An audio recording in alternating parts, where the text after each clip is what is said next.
그날 아침, 나는 떨리는 손으로 화장실 문 손잡이를 잠갔다. 안에서 들려오는 웃음소리와 물보라 소리가 내 가슴을 찌르는 칼날처럼 느껴졌다. 이곳은 언니의 집이었다. 오늘은 언니의 35살 생일, 가장 행복한 날이 되어야 할 그날. 그런데 나는 그 문 뒤에 두 사람을 가둬버렸다. 내 인생을, 언니의 인생을 산산조각낸 두 사람을. 그 순간 내 머릿속은 이미 복수의 불길로 타오르고 있었다.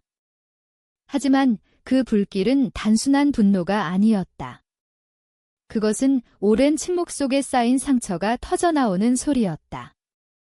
모든 건 3주 전부터 시작됐다. 나는 지은 서울의 한 작은 카페에서 바리스타로 일하는 28살 여자.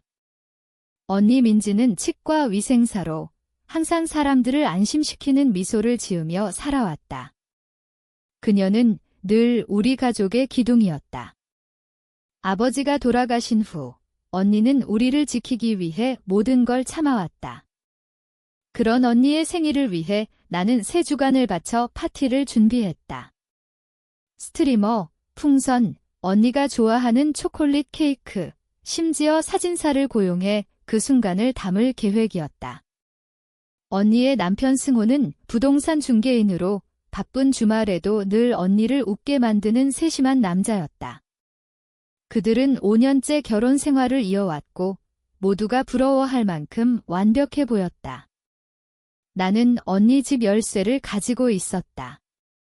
그들이 여행 갈 때 식물을 돌봐주기 때문이었다. 계획은 간단했다. 오전 10시에 도착해 모든 걸 세팅하고 오후 2시 반에 손님들을 모으는 거. 언니는 3시에 퇴근할 테니 시간은 충분했다. 9시 45분 나는 장식물과 케이크를 안고 집으로 들어섰다. 그런데 주차장에 수민의 차가 서 있었다. 수민은 언니의 대학 시절 베프, 입학식에서 만나 때려야 뗄 수 없는 사이가 됐다.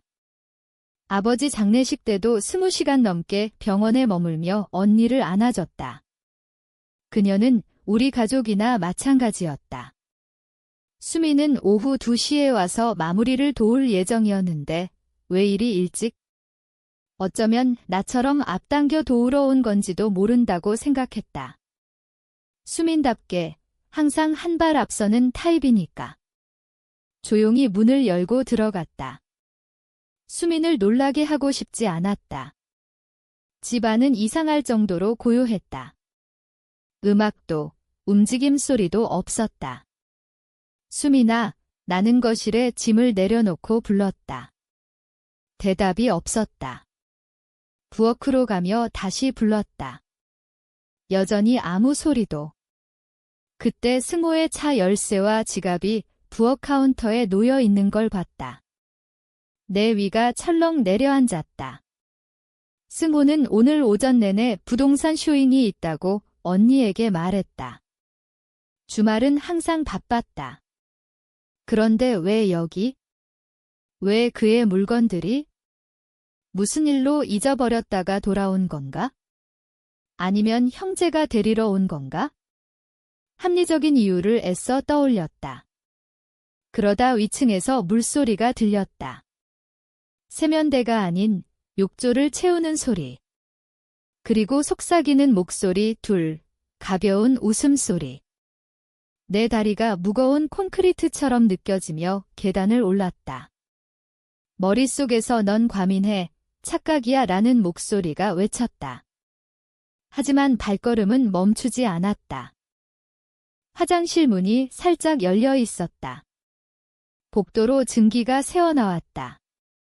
라벤더 향, 언니가 특별한 날에만 쓰는 고급 욕조 오일 냄새. 나는 절벽 끝으로 다가서듯 그 문으로 다가갔다. 손이 떨렸다. 입이 바짝 마르다. 틀렸어, 착각이야 라고 중얼거리며 문을 1인치 더 밀었다. 그리고 그 광경을 봤다. 승호와 수민, 함께 욕조 안에서. 그의 팔이 그녀의 어깨를 감싸고 그녀의 머리가 그의 가슴에 기대 있었다. 욕조 가장자리에 와인 잔 2개, 하나에는 립스틱 자국. 주변에 촛불이 타오르고 있었다. 언니가 로맨틱한 밤을 위해 아껴둔 비싼 것들. 그들은 무언가에 웃고 있었다. 완전히 편안해 보였다. 마치 이게 그들의 일상이 된 듯 나는 숨을 쉴 수 없었다. 이건 언니의 남편, 언니의 베프, 언니의 집, 언니의 욕조, 언니의 오일과 와인. 배신의 규모가 너무 커서 머리가 받아들이지 못했다. 태양을 직시하는 듯 너무 밝고 아파서 이해할 수 없었다. 내 손이 생각 없이 움직였다. 문을 거의 닫고 조용히 바깥쪽 잠금 장치를 돌렸다. 이 집은 1980년대에 지어진 오래된 아파트라 문에 그런 구식 잠금이 있었다. 언니가 늘 이상한 매력지라고 웃으며 말하던 것 클릭 소리가 났지만 그들은 대화와 물소리에 묻혀듣지 못했다. 아래층으로 내려와 떨리는 손으로 폰을 쥐었다. 머리가 빙빙 돌았다.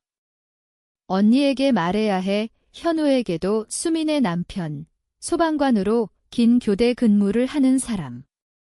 그는 아내가 지금 여기 다른 남자와 욕조에 있다는 걸 모른다. 그들은 이걸 봐야 해. 전화로 말하면 안 돼. 믿지 않을지도. 그 둘은 거짓말로 빠져나갈지도. 아니, 직접 봐야 해. 의심의 여지 없이 거실에 서서 생일 장식을 둘러봤다. 해피 버스데이 민지 배너가 잔인한 농담처럼 느껴졌다. 풍선이 밝게 떠다녔다. 모든 게 행복하게 준비됐는데 위층에서 언니의 삶이 무너지고 있었다. 폰에 언니 연락처를 띄우고 엄지가 맴돌았다. 위층에서 승호의 목소리가 들렸다. 갑자기 커지며 다급해졌다. 수민아, 너 이 문 잠갔어. 손잡이가 덜컹거리기 시작했다. 1번, 2번, 더 세게. 나는 계단 아래에서 얼어붙었다. 수민의 대답. 아니, 안 만졌어. 다시 해봐. 문이 더 격렬히 흔들렸다. 승호의 목소리에 공포가 스며들었다. 바깥에서 잠겼어. 어떻게? 나는 언니의 프로필 사진을 보며 깊게 숨을 들이마셨다. 2 통화. 언니의 생일을, 결혼을, 우정을 파괴할 2 통화. 하지만 알아야 해. 둘 다 알아야 해. 나는 언니 번호를 눌렀다. 전화가 울렸다. 1번, 2번, 3번 빨간 버튼 위에 손가락을 올렸다. 어쩌면 다른 방법이 있을지도. 더 나은 방법이 언니가 밝고 행복한 목소리로 받았다. 지은아, 왜? 지금 점심 먹고 있어? 오늘 김치찌개가 꽤 맛있네. 그녀는 치과 사무실에서 폰을 스크롤하며 먹고 있을 터였다. 완전히 평범하게. 언니의 내 목소리가 떨리며 높아졌다. 지금 당장 집으로 와. 이 씹는 소리가 멎었다. 뭐? 왜? 무슨 일 있었어?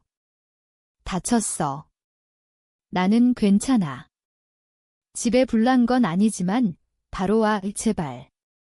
지은아, 무서워. 무슨 일인데? 말해. 어떻게 말해? 이걸 어떻게 준비시키지? 입을 열었다 닫았다. 전화로는 못해. 제발 믿고 와. 빨리. 긴 침묵. 그녀의 숨소리가 들렸다. 머릿속에서 비상 상황을 상상할 터였다. 알았어.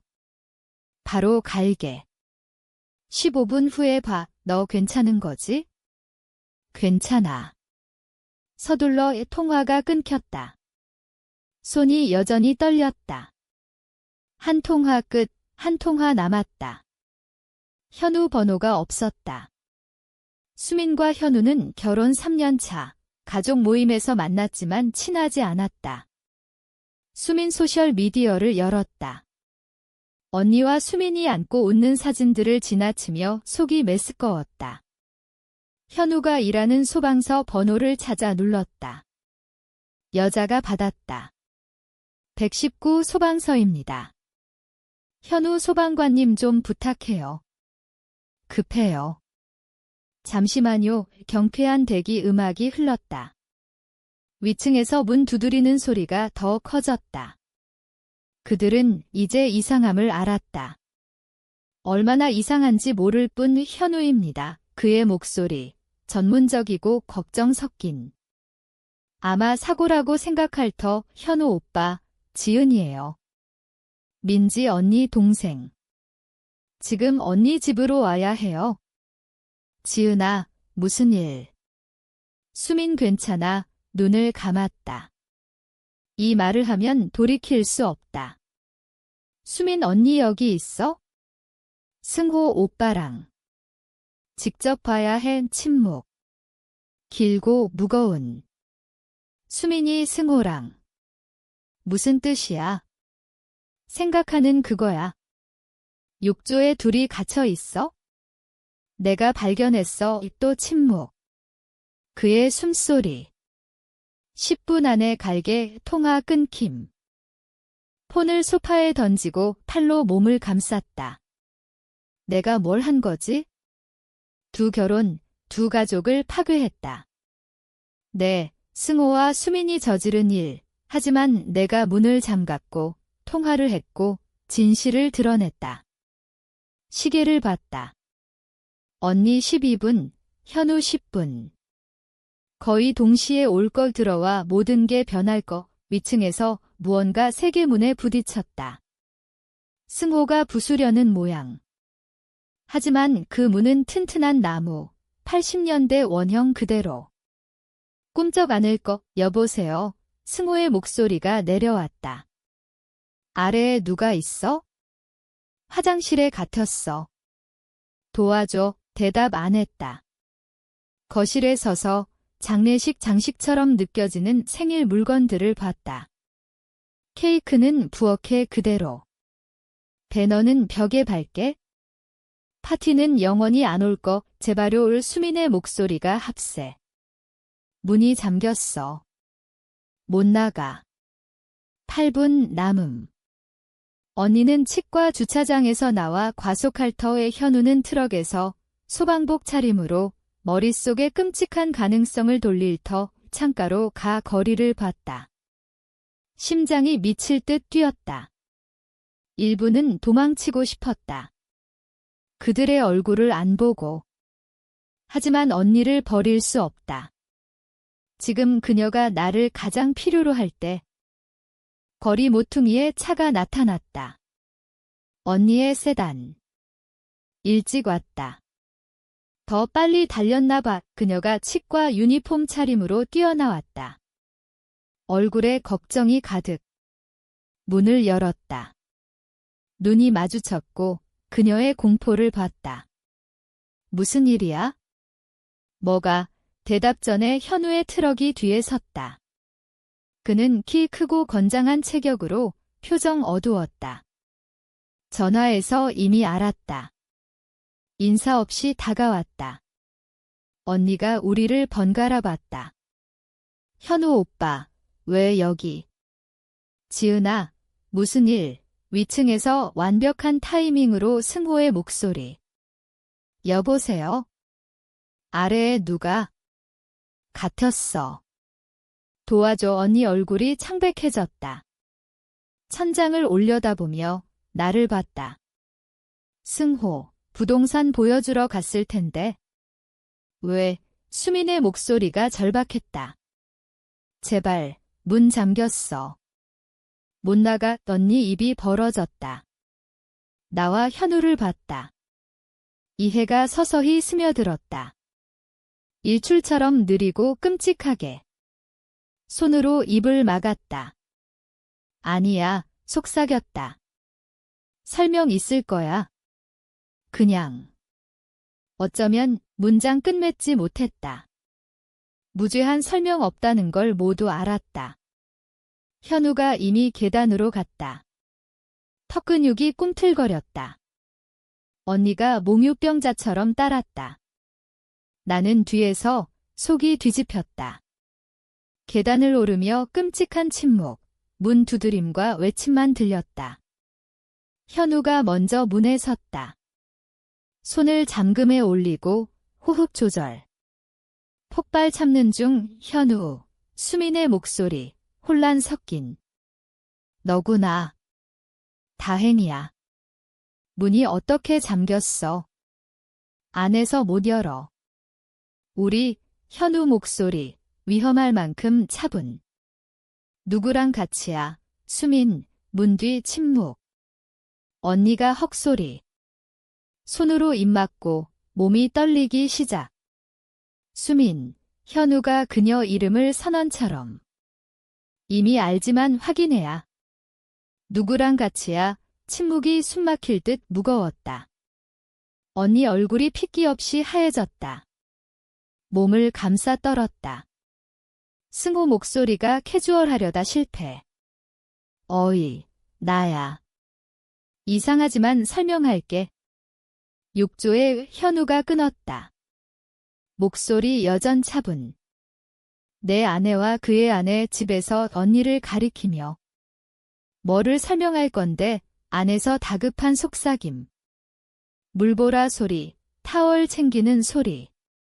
언니가 벽에 기대 앉아 무릎 안았다. 문을 괴물처럼 봤다. 눈물이 흘렀지만 소리 안 냈다. 조용한 파괴적 눈물.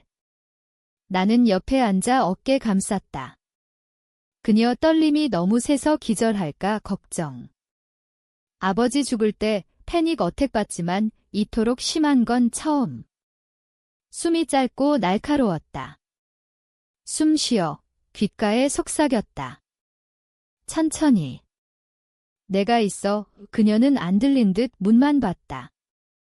현우가 잠금을 풀었다. 문이 열리며 증기가 쏟아졌다. 안에서 승호와 수민, 타월 감싼 채 서 있었다. 얼굴에 공포와 죄책. 현우 오빠의 수민이 중얼거렸다. 눈이 커졌다. 이게. 우린 이 승호가 앞으로 나서려다 멈췄다. 민지야, 이건 오해야. 우리가 견니가 일어났다.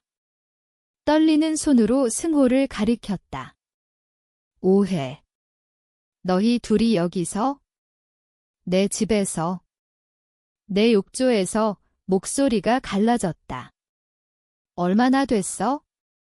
언제부터? 침묵. 수민이 울기 시작했다.